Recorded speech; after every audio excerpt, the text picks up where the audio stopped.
Case ತನಿಖೆ ಸಂಪೂರ್ಣವಾಗಿ ಮುಗಿದಿಲ್ಲ, ತನಿಖೆ ಇನ್ನೂ ಬಾಕಿ ಇದೆ. ಕೇಸ್ನ ತನಿಖೆ ಸಂಪೂರ್ಣವಾಗಿ ಮುಗಿದಿಲ್ಲ, ತನಿಖೆ ಇನ್ನೂ ಬಾಕಿ ಇದೆ. ಚಾರ್ಜ್ ಶೀಟ್ ಬಗ್ಗೆ ಪಶ್ಚಿಮ ವಿಭಾಗ ಪೊಲೀಸರು ಮಾಹಿತಿಯನ್ನು ಕೊಟ್ಟಿರೋದಿದ್ದು 3991 ಪುಟಗಳ ಚಾರ್ಜ್ ಶೀಟ್ ಅನ್ನ ಸಲ್ಲಿಕೆ ಮಾಡಲಾಗಿದೆ. ಪ್ರತ್ಯಕ್ಷ ಸಾಕ್ಷಿಗಳು 3 ಇದಾವಂತೆ. FSL CFSL ಸಾಕ್ಷಿಗಳು 8, 161 ಹಾಗೆ 164 ಅಡಿ ಸ್ಟೇಟ್ಮೆಂಟ್ ಮಾಡಿದಂತವರು ಸುಮಾರು 97 ಸಾಕ್ಷಿದಾರರು, 27 ಜನ 164 CRPC ಅಡಿಯಲ್ಲಿ ದಾಖಲು ಮಾಡಲಾಗಿದೆ ಅವರ ಹೇಳಿಕೆಗಳನ್ನ. ಪಂಚನಾಮೆ ಮಾಡುವಂತಹ ಸಂದರ್ಭದಲ್ಲಿ 59 ಜನರನ್ನ ಬಳಸಿಕೊಳ್ಳಲಾಗಿದೆ. ತಹಶೀಲ್ದಾರ್, ವೈದ್ಯರು, RTO, ಇಂಜಿನಿಯರ್ಗಳು ಸೇರಿದ ಹಾಗೆ 8 ಸಾಕ್ಷ್ಯಗಳನ್ನ ಬಳಸಿಕೊಳ್ಳಲಾಗಿದೆ.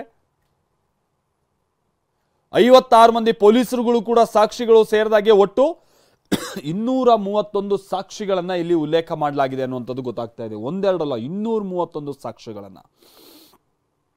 ಯಾವ ಮಟ್ಟಿಗೆ ಅಂತ ಅಂದ್ರೆ ಪಟ್ಟಣಗೆರೆ ಶೆಡ್ನಲ್ಲಿ ಬಹಳ ಸೀಸ್ಡ್ ವಾಹನ ಮತ್ತೊಂದು ಎಲ್ಲ ಇರುತ್ತೆ, ಅಂತ ಕೆಲ ವಾಹನಗಳಿಗೆ ಗುದ್ದಿ ಇವರನ್ನ ಕೊಲ್ಲಾಗಿದೆ ಅನ್ನುವಂಥದ್ದೆಲ್ಲ ವಿಚಾರಗಳು ಗೊತ್ತಾಗಿತ್ತಲ್ಲ, ಅಂದ್ರೆ ಮಾರಣಾಂತಿಕವಾಗಿ ಹಲ್ಲೆ ಆಗಿದೆ ಅಂತೇಳಿ.